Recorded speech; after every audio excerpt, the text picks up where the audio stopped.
अस्सलाम वालेकुम dear students of class 12th। हम कंटिन्यू करने जा रहे हैं चैप्टर 2 इनवर्स ट्रिग्नोमेट्रिक फंक्शंस। आज हम करने जा रहे हैं एक्सरसाइज 2.1 का कुछ क्वेश्चन इसके करेंगे हम। क्वेश्चन नंबर 1 जो है वो है find the principal value of sine inverse -1/2।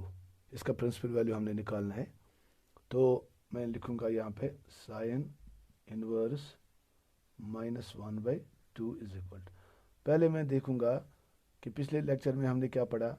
ये जो साइन इनवर्स फंक्शन है, साइन इनवर्स फंक्शन का जो डोमेन है वो है क्लोज इंटरवल -1 और उसका रेंज है close interval -π/2 to π/2। This is the principal value of sine inverse function. ये हमने पिछले लेक्चर में पढ़ा है। तो ये हमें ये भी मालूम है कि साइन का वैल्यू 1/2 कब होता है। हमें मालूम है कि साइन π/6 इज इक्वल टू 1/2। ये भी आपको मालूम है, 11th क्लास में आपने ये पढ़ा है। तो क्वेश्चन है मेरा साइन इनवर्स -1/2। तो इसका मतलब ये हुआ कि इसका जो रेंज है वो -π/2 और π/2 के दरमियान होना चाहिए। और हमें ये भी पता है कि sine π/2 is equal to sine π/6 is equal to 1/2।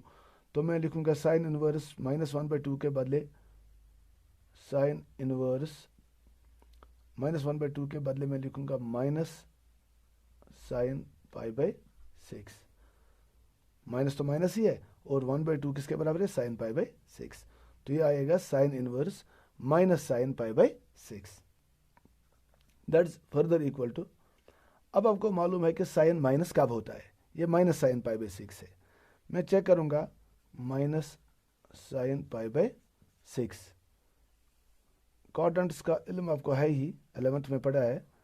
यहाँ हम लिखेंगे ऑल साइन टेन कॉस, या हम कहते हैं ऐड शुगर टू कॉफ़ी। तो यहाँ ऑल पॉजिटिव, यहाँ साइन पॉजिटिव, यहाँ टेन और कॉस। तो चूंकि साइन यहाँ नेगेटिव है तो या तो ये थर्ड क्वाड्रेंट में लाई करेगा या फोर्थ क्वाड्रेंट में लाई करेगा, because in first and second quadrant sine is always positive. तो ये जो एंगल है minus sine π/6, it must lie either in third quadrant और it should lie in fourth quadrant. अब हम देखेंगे कि ये किस क्वाड्रेंट में लाई करता है। अगर ये साइन -π/6 थर्ड क्वाड्रेंट में लाई करता है तो उस सूरत में साइन साइन π/6 माइनस किसके बराबर आना चाहिए, साइन π+π/6। क्यों? क्योंकि थर्ड क्वाड्रेंट यहाँ से यहाँ तक पाई, उसके बाद +π/6, तब ये थर्ड क्वाड्रेंट में लाई करेगा। तो ये साइन π+π/6, तो this is equal to sine 6π + π minus 7π/6। 7π/6 का मतलब ये हुआ कि ये जो एंगल है ये पाई से ज़्यादा है, जबकि यहाँ हमारा जो रेंज है वो -π/2 और π/2 के दरमियान आना चाहिए। लेकिन यहाँ जो माइनस ये साइन का जो रेंज आता है 7π/6, that exceeds the value of pi. इसलिए -7π/6 साइन 7π/6 के बराबर नहीं आएगा। तो ये एंगल थर्ड क्वाड्रेंट में किसी भी सूरत में लाई नहीं करेगा। अब हम फोर्थ क्वाड्रेंट में देखेंगे। फोर्थ क्वाड्रेंट में आपको मालूम है ये एंगल जो आएगा ये आएगा -π/6। तो sine minus sine π/6 will be equal to simply sine of -π/6। और -π/6 जो है ये एंगल एडमिसिबल है because it lies between -π/2 and π/2। इसलिए मैं यहाँ लिखूंगा, एक ही वैल्यू मैं यहाँ कंसिडर करूंगा। मैं लिखूंगा sine inverse -π/6 is equal to sine inverse of sine -π/6। तो साइन इनवर्स और साइन आपको मालूम है कि साइन इनवर्स साइन थीटा किसके बराबर होता है, थीटा के बराबर, provided theta belongs to close interval -π/2 to π/2। तो यहाँ तो ये एडमिसिबल है, -π/6 बिलोंग्स टू -π/2 टू π/2। साइन और साइन आप एक तरह से समझिए कि कैंसिल हो जाएगा आपस में। So we will get -π/6। तो हमें क्या मिला, therefore sine inverse -1/2 is equal to -π/6. So this is the answer. Is it okay? Okay बेटा, ठीक है। तो अब हम इसको रब करके दूसरा क्वेश्चन करेंगे।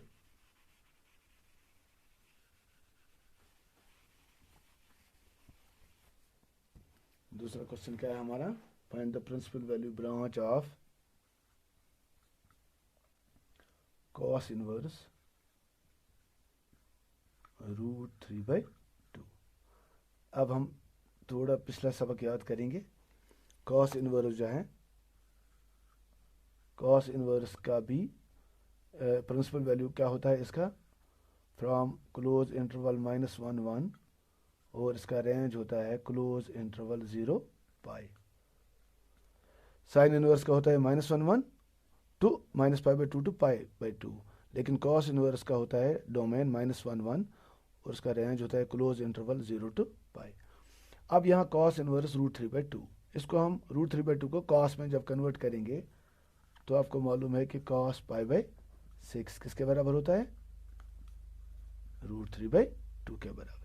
तो यहाँ सिंपली मैं लिखूंगा कॉस इनवर्स √3/2 के बदले cos inverse cos π/6। Simple question है। ये एंगल जो है π/6 lies between 0 and close interval 0 and π। तो मैं लिखूंगा this is equal to cos और कॉस कैंसिल करेगा आपस में, because we know cos inverse of cos theta is equal to theta provided theta belongs to close interval 0 to π। यह हमें मालूम है। अब यहाँ देखिए थीटा के बदले क्या है? π/6। तो π/6 बिलोंग्स टू 0 टू π, बिकॉज π/6 जो है this is greater than 0 but it is less than π। तो इसका मतलब है cos और cos कैंसिल आउट करेंगे आपस में, तो we will get π/6। So therefore cos inverse √3/2 इसका वैल्यू आएगा π/6, whereas π/6 belongs to close interval 0 to π। So इसका वैल्यू यही आएगा। ओके, होपफुली आपको समझ में आया होगा। नाउ लेट अस सी क्वेश्चन नंबर 3। क्वेश्चन 3 है हमारा कोसेक इनवर्स 2। तो हम पिछले लेक्चर की तरफ फिर एक बार जाएंगे।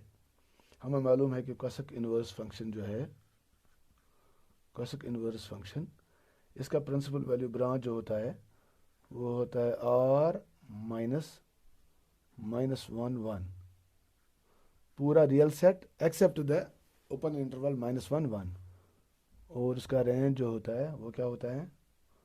वो होता है क्लोज इंटरवल -π/2 टू π/2 -0। ठीक है, तो ये हमने पहले ही पढ़ा है। और हमें ये भी मालूम है कि जब हम कोसेक का वैल्यू टेबल में देखेंगे 2 किस टाइम होता है? कोसेक π/6 का वैल्यू किसके बराबर होता है? कोसेक π/6 का वैल्यू होता है 2 के बराबर। तो यहाँ मैं लिखूंगा कोसेक इनवर्स 2 के बदले कोसेक π/6 दैट्स इक्वल टू, अब देखिए cosec inverse cosec theta, cosec inverse cosec theta, ये कब होगा? Is equal to theta. कब होगा थीटा के बराबर? जब theta belongs to -π/2 to π/2 and theta is not equal to 0। ये हमने पढ़ा है पहले। इसका मतलब यही हुआ कि when theta belongs to the close interval -π/2 to π/2 -0 को छोड़ के। तो मैं यहाँ लिख सकता हूँ क्योंकि π/6 जो है ना वो 0 के बराबर है, π/6 is not equal to 0, and also π/6 belongs to close interval -π/2 to π/2। Check कीजिए, यह इसके बीच में कहीं ना कहीं लाई करेगा ही। तो मैं लिखूंगा कोसेक इनवर्स कोसेक π/6, कोसेक और कोसेक समझिए आपस में कैंसिल आउट करेगा, तो you will get π/6 which belongs to close interval minus pi by 2 to pi by 2 minus 0.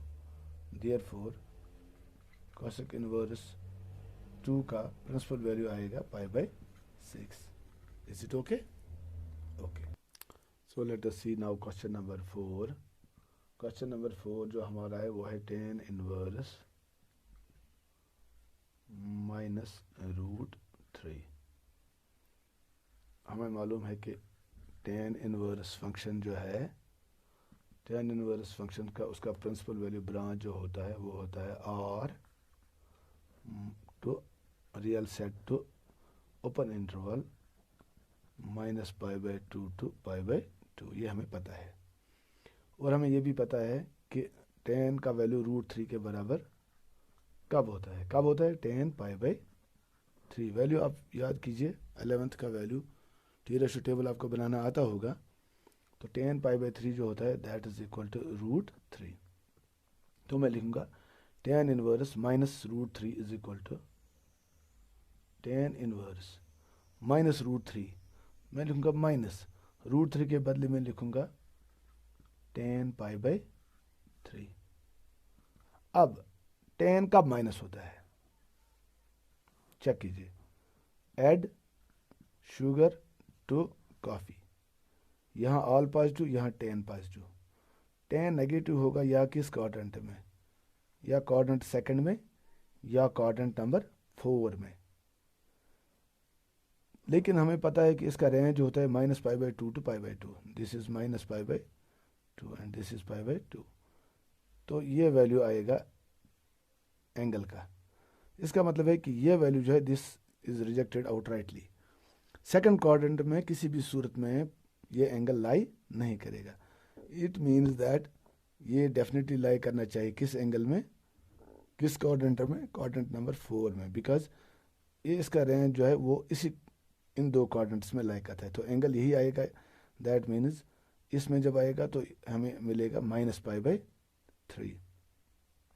तो मैं लिखूंगा ये है minus pi by, तो मैं लिखूंगा tan of, therefore tan of minus pi by 3 is equal to minus tan pi by 3. tan of minus pi by 3 is equal to minus tan pi by 3. तो यही मैं यूज़ करूँगा यहाँ पे. मैं लिखूँगा is equal to tan inverse minus tan pi by 3 is equal to tan of minus pi by 3. tan of minus pi by 3.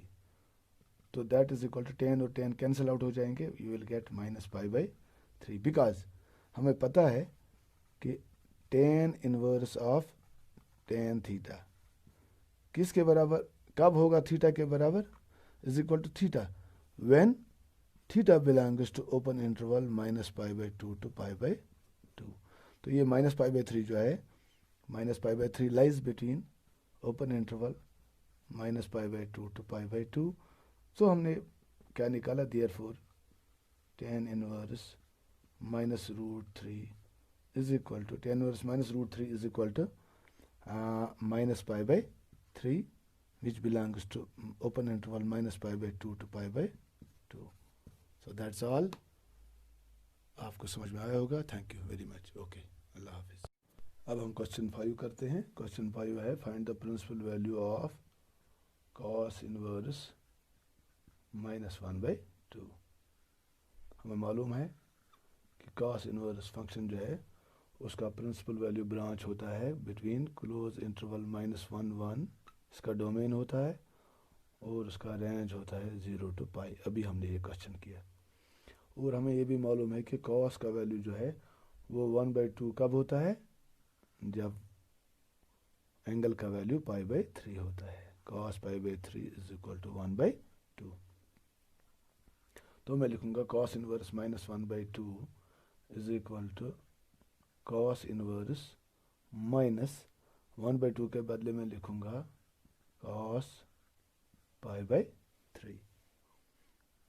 अब देखिए cos है minus, all sine tan cos, तो यहाँ भी माइनस आता है cos और यहाँ भी आता है minus. All sine tan cos, यहाँ और यहाँ जो है tan पॉजिटिव है, इसमें और इसमें tan का वैल्यू पॉजिटिव है.